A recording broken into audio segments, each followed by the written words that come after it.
सभापती महोदय चौकशी कोणाची लावायची, चौकशी कोणाची करायची हा तुमचा अधिकार आहे। सभागृहामध्ये एक निर्णय झालेला आहे।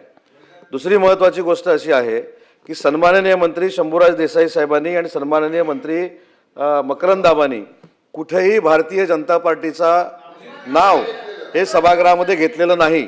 भारतीय जनता पार्टी हा आमचा मित्रपक्ष आहे, आम्ही सगळे अलायन्समध्ये काम करतोय। कुठेही भारतीय जनता पार्टीचा उल्लेख भारतीय जनता पार्टीने हे केलं असं सभागृहामध्ये आलेलं नाही, हे चुकीचं रेकॉर्डवर राहू नये।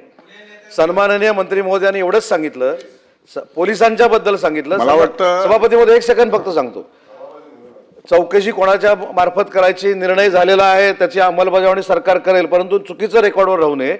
भारतीय जनता पार्टीचा उल्लेख कुठच्याही सन्माननीय सदस्यांनी केलेला नाही।